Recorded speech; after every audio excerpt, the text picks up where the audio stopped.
Selamat pagi, Bapak Ibu yang dikasihi oleh Tuhan. Kami mengucap syukur pada pagi hari ini kami boleh bersama-sama bersekutu memuji serta memuliakan Tuhan, meninggikan nama Tuhan. Kita akan mulai doa pada pagi hari ini dengan memuji Tuhan, tinggikan dirimu.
Kami bersyukur ya Tuhan, oleh karena kasih Tuhan, oleh karena kebesaran Tuhan, kami boleh bersatukan kembali Tuhan dalam persekutuan Tuhan ini. Kami memuji Engkau ya Tuhan, kami memuliakan Engkau ya Tuhan. Berikan kami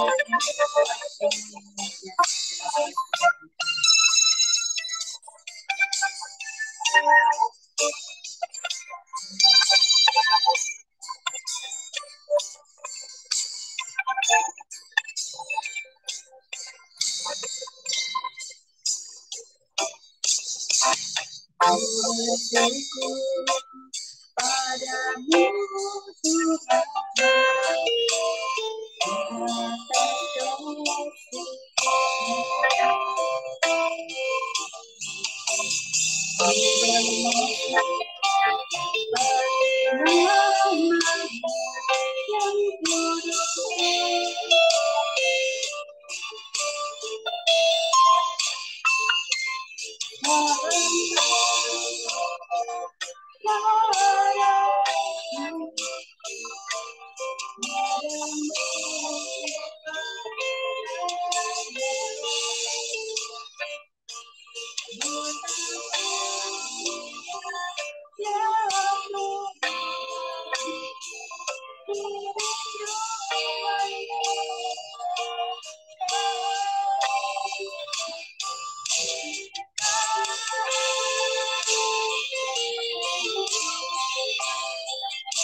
Sebelum kita lanjutkan, mari kita bersama-sama berdoa. Yalah Bapa kami yang di surga, terima kasih Tuhan Yesus untuk pagi yang indah ini Tuhan. Kami mengucap syukur kami sudah beristirahat dengan baik dan kami Tuhan boleh dibangunkan Tuhan dengan tubuh yang segar. Terima kasih Tuhan Yesus, kami mohon pertolongan yang dari Engkau ya Bapa untuk memberkati kami satu persatu yang sudah bergabung di dalam persekutuan doa pada pagi hari ini Tuhan. Kami mau berdoa ya Tuhan untuk internet yang dipakai Tuhan, biarlah kiranya internet yang dipakai boleh berjalan dengan lancar. Ya Tuhan, kami juga mau berdoa ya Tuhan untuk saudara-saudara kami yang mungkin belum bergabung bersama kami, biarlah kiranya Engkau memberikan kesempatan Tuhan untuk mereka yang belum bergabung bergabung bersama-sama. Kami juga mau berdoa ya Tuhan untuk hamba-Mu Bu Dwi yang nanti akan menyampaikan kebenaran dari firman Tuhan. Biarlah kiranya Engkau akan memberkati Bu Dwi, Engkau akan pakai Bu Dwi pada pagi hari ini Tuhan. Biarlah apa ya Tuhan yang sudah Bu Dwi persiapkan Tuhan, kiranya Engkau akan berkati dan kami boleh mendapatkan berkat, kekuatan dari firman Tuhan yang akan disampaikan pada pagi hari ini. Lembutkan hati kami Tuhan, untuk kami menjadi pendengar-pendengar yang baik, untuk menjadi pelaku-pelaku yang baik ya Tuhan. Terima kasih Tuhan Yesus, bila firman Tuhan yang akan disampaikan hari ini Tuhan, boleh menjadi rema dalam setiap kehidupan kami ya Tuhan, dan Kau mampukan kami untuk kami terus belajar untuk melakukannya. Ya Tuhan Yesus, kami mau menyerahkan persekutuan doa pada pagi hari ini Tuhan, ke dalam tangan pimpinan dan penyertaan Tuhan. Hanya di dalam nama Tuhan kami Yesus Kristus, kami sudah berdoa dan bersyukur. Haleluya, amin. Sebelum kita mendengarkan firman Tuhan, kita akan memuji Tuhan. Aku milikmu, Yesus Tuhanku.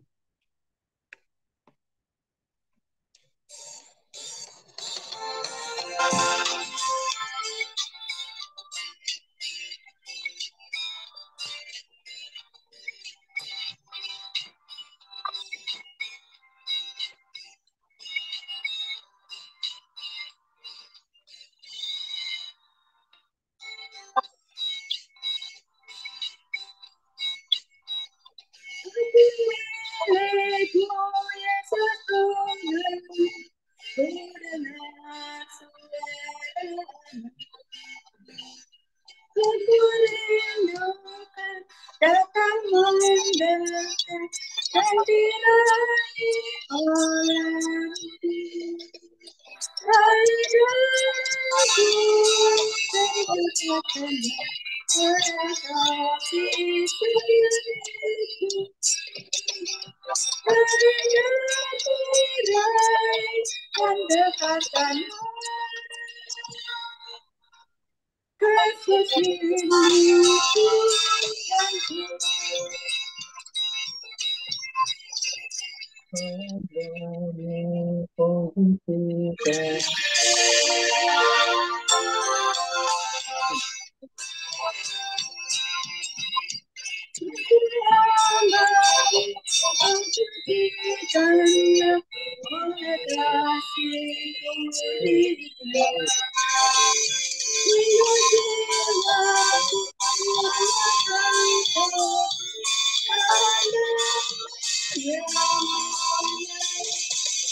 Waktu selanjutnya saya serahkan kepada Ibu Dwi.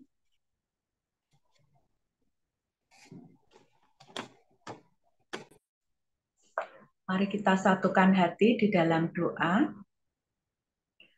Tuhan, kami bersyukur kepada Engkau apabila pada pagi hari ini Engkau memberikan kesempatan kepada kami untuk bersekutu bersama-sama.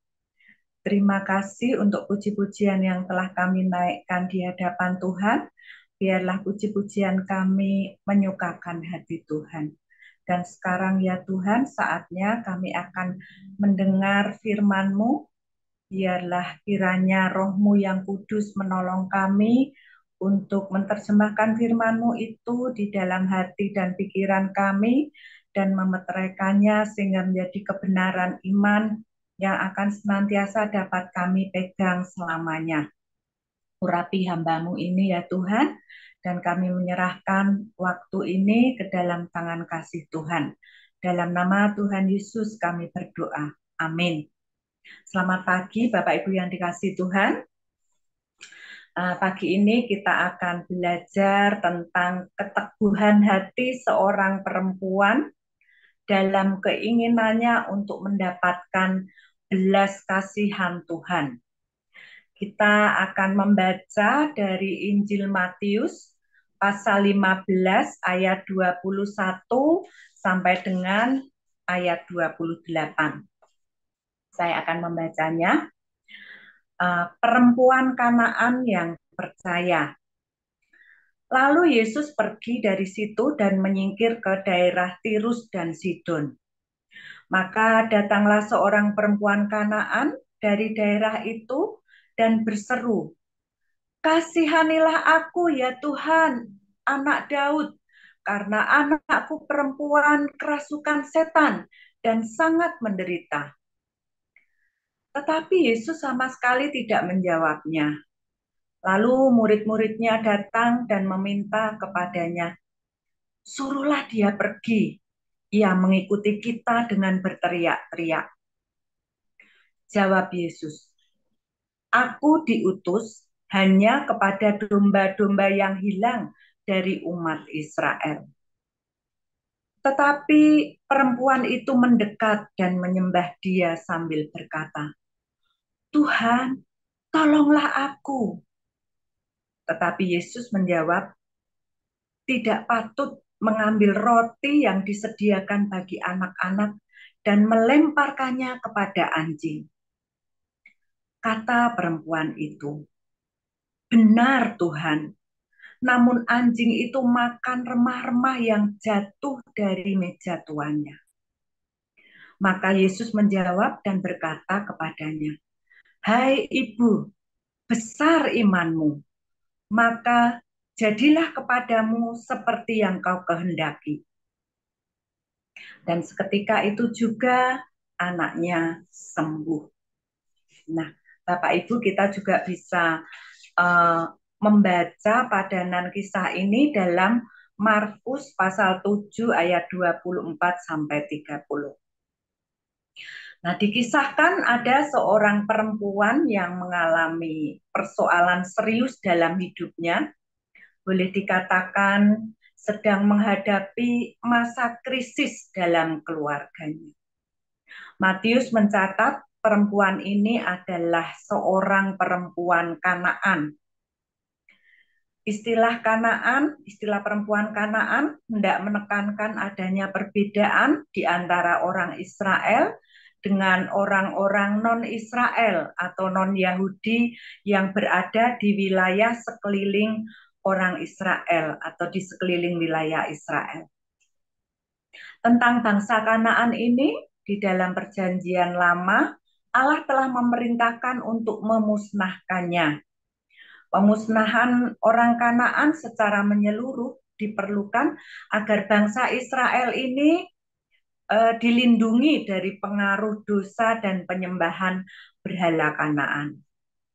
Bangsa Kanaan ini terlibat dalam semua bentuk penyembahan berhala, pelacuran bakti, kekerasan, membakar anak-anak sebagai korban yang dipersembahkan kepada dewa-dewa mereka, dan juga spiritisme.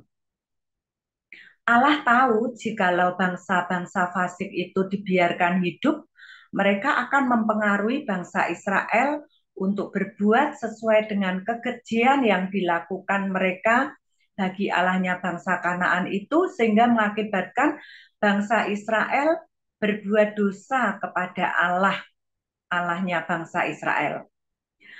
Dan hal itu pun memang menjadi suatu kenyataan yang terjadi di bangsa Israel pada masa Perjanjian Lama.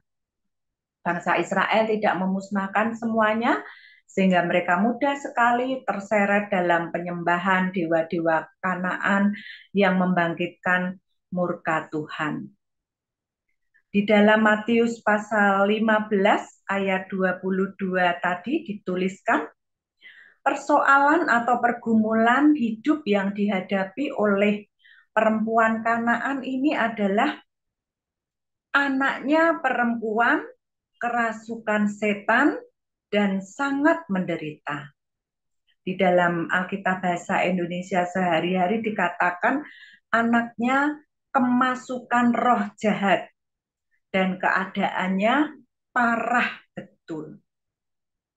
Bisakah kita membayangkan seorang anak yang kerasukan setan, ya, kerasukan setan? Mungkin anak itu akan merusak lingkungan, merusak orang-orang yang ada di sekitarnya, bahkan merusak dirinya sendiri, melukai dirinya sendiri, berteriak-teriak tidak jelas, mengamuk gitu ya, melakukan hal-hal yang berbahaya lainnya, sehingga bisa mencelakai dirinya sendiri dan orang-orang di sekitarnya.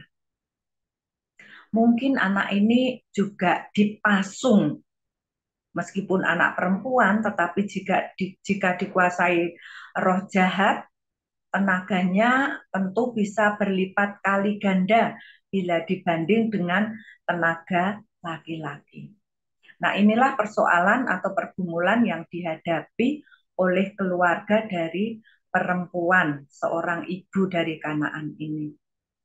Sehingga kebutuhan urgennya, kebutuhan mendesaknya, kebutuhan maha pentingnya saat itu adalah kesembuhan bagi anak perempuannya.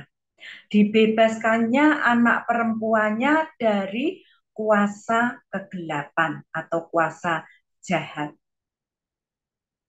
Upaya-upaya apa saja yang dilakukan oleh perempuan ini? Dari Matius 22 yang kita baca tadi, dituliskan, maka datanglah. Dari kata datanglah ini saya berpikir pula bahwa sebelum mendengar kabar tentang Tuhan Yesus, tentulah ibu ini juga sudah berjuang mendatangi banyak tempat, mendatangi banyak orang pintar, paranormal mungkin ya, juga para medis, dukun-dukun, tempat-tempat tertentu yang dipercayai dapat mendatangkan kesembuhan. Nah, tidak dituliskan sudah berapa lama anak ini menderita dikuasai oleh roh jahat. Namun dari kondisi yang dipaparkan bahwa anak ini menderita sangat parah, tentulah sudah banyak upaya yang dilakukan, tetapi belum mendapatkan hasil yang diharapkan. Boleh dapat dikatakan apa kata tetangga semua dijalani.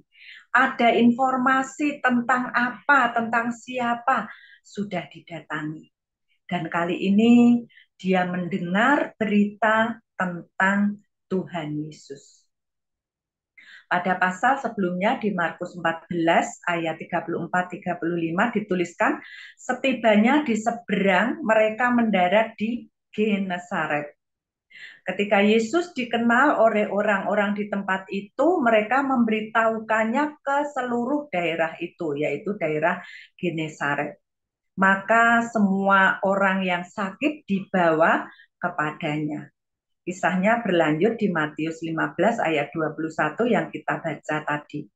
Lalu Yesus pergi dari situ, yaitu dari Genesaret, dan menyingkir ke daerah Tirus dan Sidon. Dari Genesaret ke Tirus dan Sidon, wilayah orang Kanaan, ini ya cukup jauh. Tetapi yang namanya berita, walaupun waktu itu sarana komunikasi belum secanggih sekarang, tentu berita itu juga menyebar dengan cepat. Apalagi bagi orang-orang yang sangat membutuhkan pertolongan Yesus, termasuk perempuan tadi. Nah, ibu ini mendengar berita tentang Tuhan Yesus yang mampu menyembuhkan segala penyakit dan kelemahan serta mengusir setan. Upaya kesekian kalinya yang akan dilakukan dan yang menumbuhkan harapan baru dalam hidupnya adalah datang kepada Tuhan Yesus. Kerinduan dan harapan perempuan Kanaan ini agar anaknya dapat sembuh mendorongnya untuk teguh berjuang tanpa malu dan tanpa takut. Sekalipun ia harus menerobos masuk ke dalam kerumunan orang, hanya supaya ia dapat menjumpai Yesus. Dia juga tidak malu untuk berteriak, untuk berseru dengan suara keras, agar Yesus bisa mendengar permohonannya untuk diberikan belas kasihan. Ketika dia meminta tolong kepada Tuhan Yesus, dia tidak dengan mulus mendapatkan pertolongan. Keteguhan hati ibu ini dalam mendapatkan belas kasihan Tuhan diuji melalui beberapa tantangan yang harus dihadapi. Di dalam Matius pasal 15 ayat 22 tadi dituliskan adalah perempuan ini adalah perempuan Kanaan. Dan dia mengatakan, "Ya Tuhan, anak Daud." Nah, jadi itu artinya apa? Perempuan Kanaan dengan orang Israel atau orang Yahudi. Berarti tantangannya adalah adanya perbedaan dalam hal kepercayaan atau keyakinan pada apa yang disembah. Seperti yang saya sebutkan tadi di atas, orang Kanaan memiliki Tuhannya sendiri, memiliki dewa-dewanya sendiri, dan bukan hanya satu dewa, melainkan banyak dewa sesuai dengan kepentingan mereka, sesuai dengan kebutuhan mereka. Sedangkan orang Israel atau orang Yahudi percaya kepada Allah yang hidup, Allah di atas segala Allah yang melebihi dewa-dewa bangsa manapun. Oleh karena itu, ketika dia memutuskan, perempuan ini memutuskan untuk mendatangi Tuhan Yesus demi mendapatkan kesembuhan bagi anaknya, secara otomatis dia sudah mulai menimbang dan memilih untuk mempercayai Yesus atau mengakui kuasa Yesus yang melebihi kuasa dari keyakinan dan kepercayaannya yang selama ini dipegang atau dianutnya, yang ternyata tidak dapat memberikan solusi atas pergumulan hidupnya dan kebutuhan maha penting yang harus diselesaikan atau dipenuhi olehnya. Nah, untuk itu ada hal yang mengharukan bila perempuan Kanaan ini menyebut Tuhan Yesus dengan memakai gelar anak Daud, yang berarti bahwa Raja Mesias dari keturunan Daud. Ia juga menyebut gelar Yesus yang lain, yaitu Kurios, artinya Tuhan. Suatu gelar yang penuh penghormatan. Nah, penyebutan ini merupakan suatu pengakuan iman baru baginya. Walaupun iman dan pengenalannya akan Tuhan Yesus yang dimilikinya hanya berasal dari cerita-cerita tentang perbuatan Tuhan yang menyebar pada waktu itu. Konsekuensi dari pilihannya untuk percaya kepada Tuhan Yesus tentunya akan berdampak pada hubungan atau relasinya dengan keluarga besarnya, dengan masyarakat dan komunitas dari kepercayaannya yang lama, serta tentunya juga dengan berdampak dengan pemimpin dari kepercayaan yang lama. Walaupun begitu, ia tetap berteguh hati untuk memilih sesuai yang ia yakini atau ia percayai sekarang. Nah, tantangan berikutnya adalah ternyata dia menghadapi pengabaian. Setelah perempuan itu berseru kepada Tuhan Yesus, apa yang dilakukan oleh Tuhan Yesus? Di dalam pasal 15 ayat 23, tetapi Yesus sama sekali tidak menjawabnya. Apa yang dilakukan oleh perempuan Kanaan tadi dengan datang, berteriak, berseru, tidak membuat hati Yesus tergerak. Seolah Tuhan Yesus tidak peduli, seolah Tuhan Yesus tidak ada rasa empati terhadap penderitaan yang dialami oleh perempuan ini dan anaknya. Yesus diam saja, seolah cuek dengan nasib anak perempuan tersebut. Padahal dalam pasal-pasal sebelumnya kita membaca bahwa betapa Tuhan Yesus sangat berbelas kasih pada penderitaan orang-orang yang mengalami kelemahan tubuh, yang mengalami kerasukan setan. Bahkan dia berbelas kasihan kepada orang-orang yang lapar.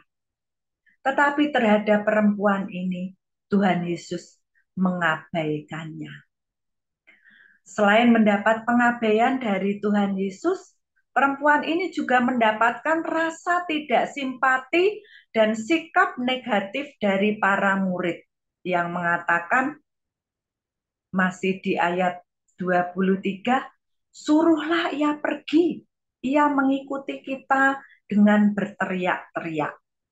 Kalau di dalam bahasa Indonesia sehari-hari dituliskan, Pak, suruh wanita itu pergi, dia hanya ribut-ribut saja di belakang kita.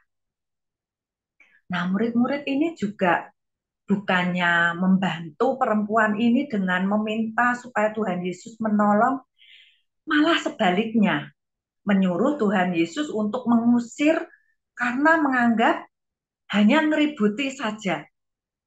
Ya, meskipun Tuhan Yesus juga tidak meresponi apa yang dikatakan oleh murid-muridnya ini. Nah, sejenak setelah Tuhan Yesus diam atas seruan atau permohonan perempuan tersebut maupun permintaan murid-muridnya, barulah Tuhan Yesus merespons dengan menjawab permohonan perempuan Kanaan ini dengan kata-kata seperti ini. Aku diutus hanya kepada domba-domba yang hilang dari umat Israel. Jawaban ini mengindikasikan bahwa Tuhan Yesus menolak untuk menolong perempuan tersebut. Inilah ujian yang berikutnya dari keteguhan hati perempuan Kanaan ini dalam mengharapkan belas kasih Tuhan, yaitu ia menghadapi penolakan. Pernyataan Tuhan Yesus, aku diutus hanya kepada domba-domba yang hilang dari umat Israel tersebut, selaras dengan pengutusannya kepada muridnya di dalam pasal sebelumnya, yaitu di Matius 10 ayat 5 dan 6, yang menyatakan ke-12 murid itu diutus oleh Yesus dan ia berpesan kepada mereka, janganlah kamu menyimpang ke jalan bangsa lain atau masuk ke dalam kota orang Samaria, melainkan pergilah kepada domba-domba yang hilang dari umat Israel.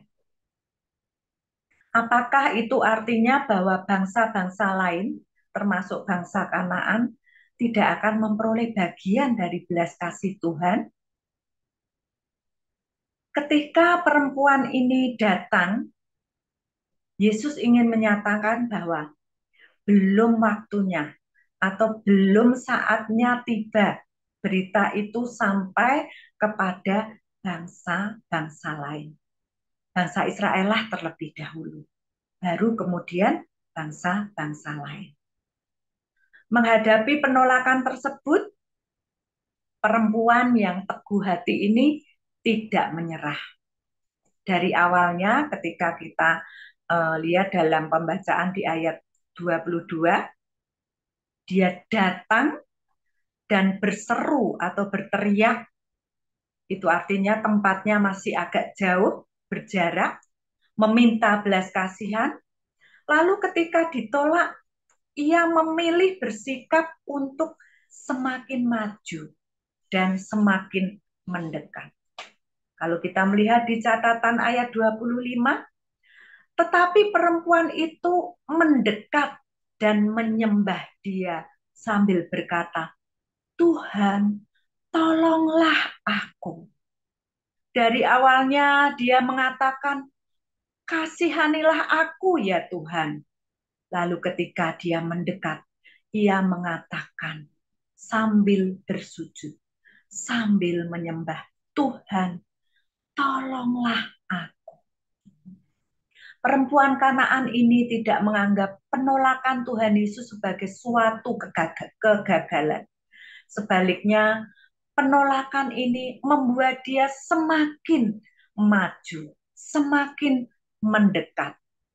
Dia sungguh-sungguh membutuhkan pertolongan Tuhan, sehingga ketika ia ditolak, maka penolakan itu tidak membuatnya mundur, tetapi justru makin meningkatkan kualitas imannya kepada Tuhan dan semakin mendekatkan dirinya kepada Tuhan untuk memohon sambil bersujud, sambil menyembah.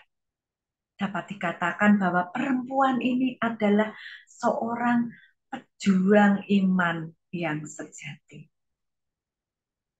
Jawaban Tuhan Yesus atas permohonan dan atas sikap perempuan Kanaan ini sungguh sangat mengejutkan.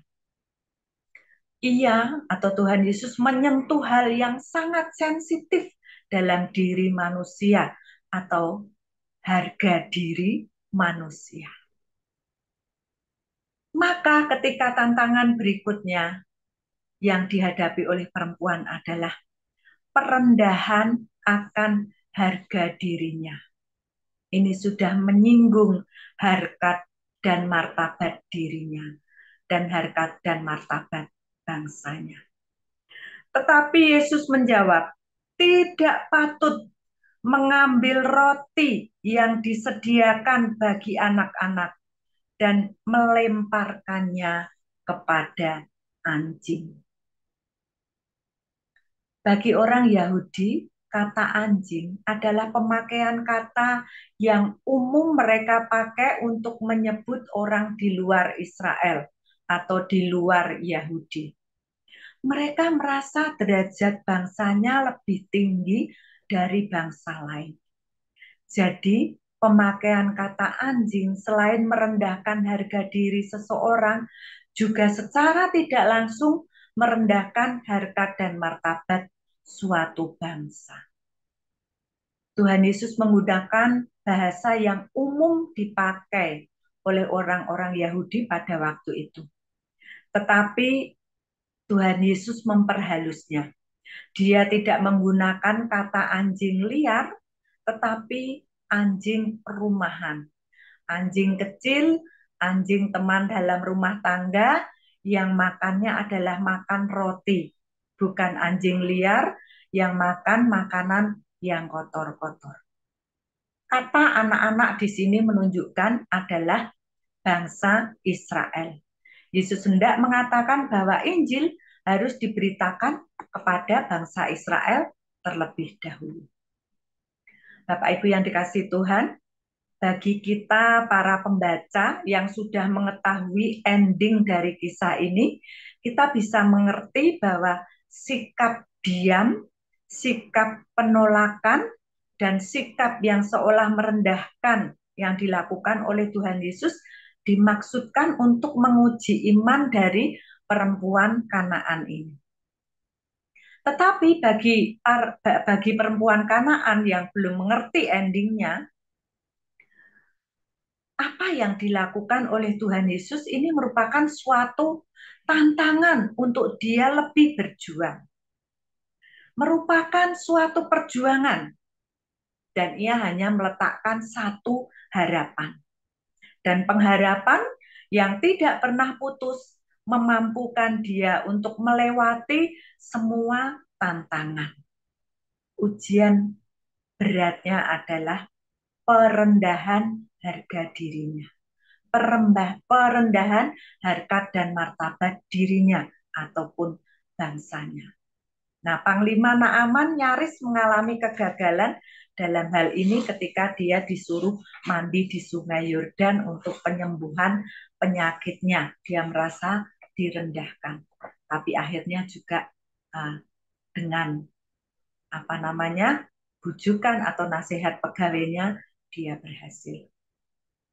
Perempuan Kanaan ini setelah mendengar kalimat keras yang diucapkan oleh Tuhan Yesus, yang seolah-olah mencap dirinya dan bangsanya sebagai anjing, ia tidak menjadi kecewa. Ia tidak sakit hati, tetapi sebaliknya. Dengan rendah hati dan dengan bijaksana, perempuan ini merespons, membenarkan apa yang dikatakan oleh Tuhan Yesus. Dengan mengatakan pada ayat 27, benar Tuhan, namun anjing itu makan remah-remah yang jatuh dari meja tuannya. Dengan kata lain, ia ingin mengatakan bahwa memang benar, dia adalah anjing. Tetapi dia adalah anjing yang memohon belas kasihan dan pertolongan. Ia menyadari bahwa memang sesungguhnya ia tidak layak meminta untuk mendapatkan roti. Imannya tetap ditempatkan pada porsinya.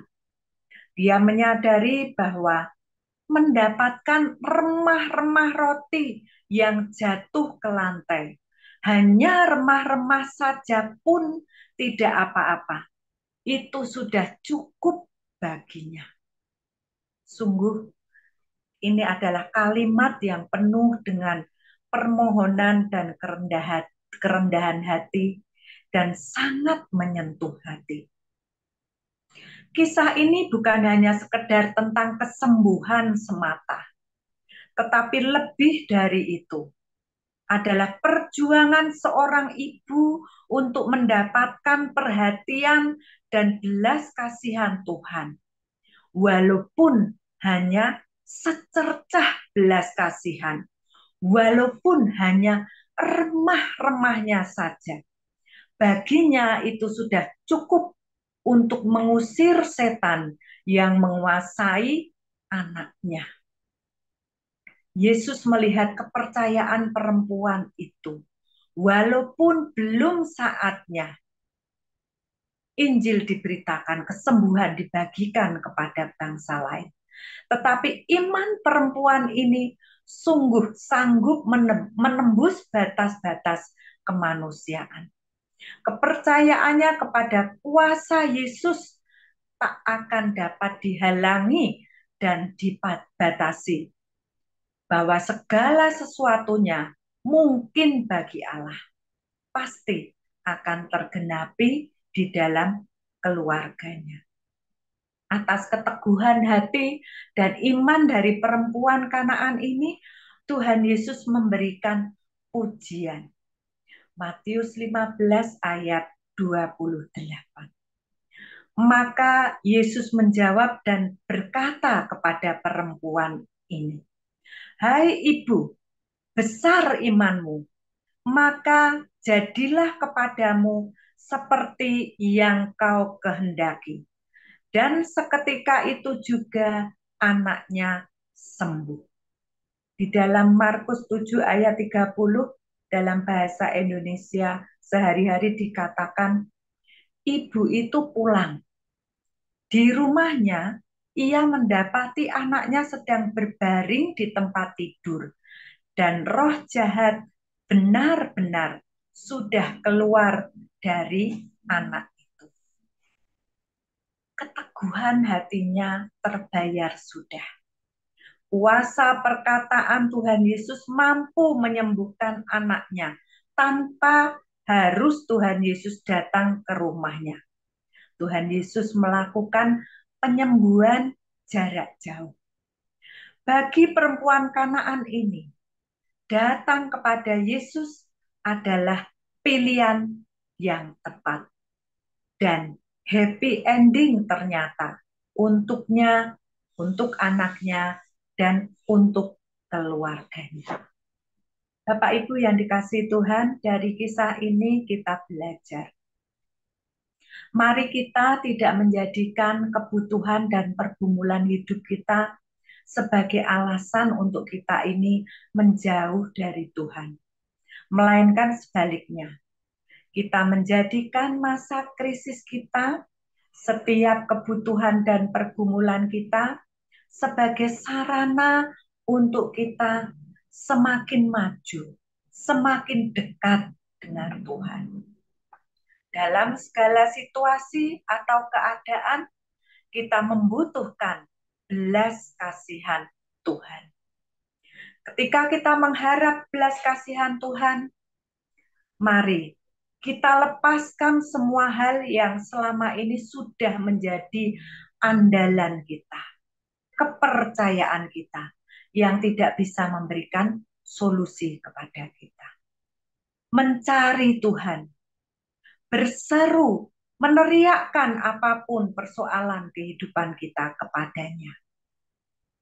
Lepaskan semua atribut yang kita anggap selama ini sudah meningkatkan harga diri kita, harkat dan martabat kita. Letakkan di hadapan Tuhan. Datang mendekat kepada Tuhan dengan rendah hati dan dalam kerendah hatian. Siapapun yang datang dengan kerendahan hati tidak akan ditolak oleh Tuhan.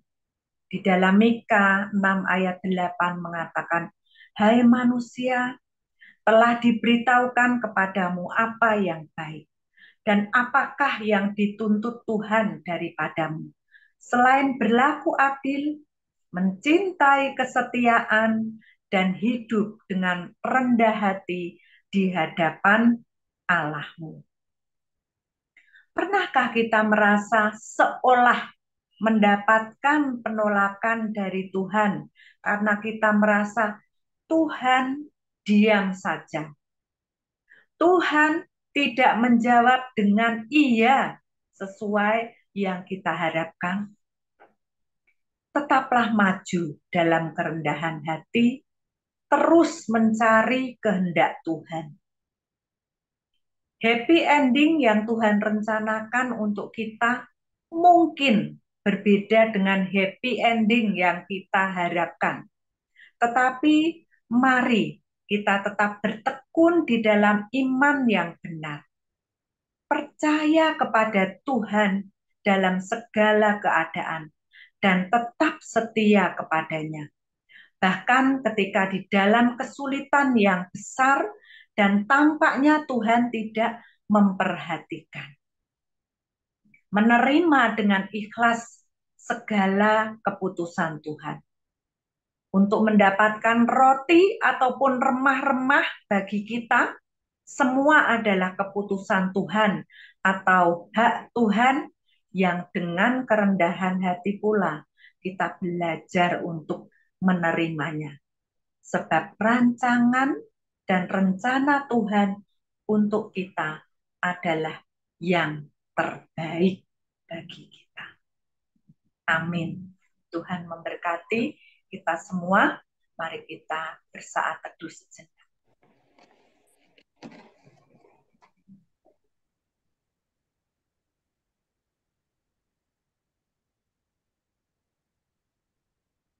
Terima kasih Tuhan untuk firman-Mu. Ajar kami untuk seperti perempuan Kanaan ini, kami semakin hari semakin dekat dengan Tuhan.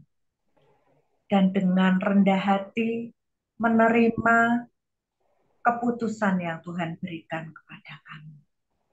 Kami percaya Tuhan, dalam setiap masa krisis kami, dalam setiap pergumulan hidup kami, Engkau mengajar kepada kami untuk semakin dekat dengan Engkau dan menerima apapun yang menjadi rancangan Tuhan buat hidup kami. Karena kami percaya rancangan-Mu adalah yang terbaik bagi kami dan bagi keluarga kami. Dalam nama Tuhan Yesus kami berdoa. Amin. Saya serahkan pada Bu Ati. Ya. Terima kasih Bu Dwi untuk firman Tuhan yang sudah disampaikan pada pagi hari ini yang tentunya sangat menguatkan kami. Kita akan berdoa syafaat bersama-sama. Kita akan memuji Tuhan terlebih dahulu. Bersamamu Bapa. Tuhan selalu ada di dalam setiap musim hidup kita. Kita kadang berdoa belum didengar, namun firman Tuhan yang disampaikan Bu Dwi untuk kita tidak menyerah. Untuk kita terus berdoa, karena waktunya Tuhan bukan waktunya kami. Mari kita sama-sama memuji Tuhan bersamamu Bapa.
Mari kita berdoa bersama. Nanti akhir doa akan ditutup oleh Bapak Niko.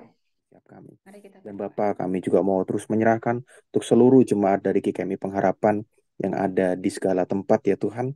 Saat ini kami mungkin tidak bisa mendoakan satu persatu, tapi kami yakin dan percaya Tuhan yang boleh terus mengingat nama mereka satu persatu. Tuhan yang akan terus memimpin, membimbing mereka di dalam setiap kehidupan mereka. Sehingga setiap kami jemaat dari GKMI Pengharapan ini juga boleh menjadi anak-anak Tuhan yang menyenangkan hati Tuhan dan boleh memuliakan nama Tuhan di dalam kehidupan setiap kami. Terima kasih Tuhan. Kami menyerahkan setiap doa kami dalam tangan-Mu. Hanya di dalam nama Tuhan Yesus kami sudah berdoa. Amin. Kita pujikan Bapa, terima kasih.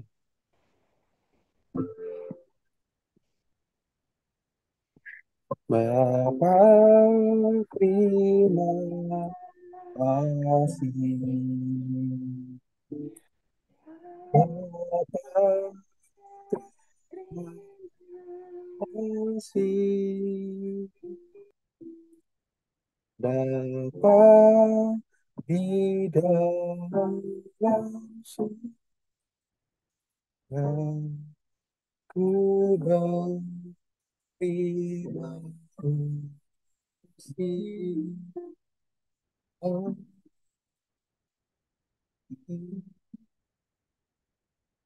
Silakan mengambil waktu teduh sejenak.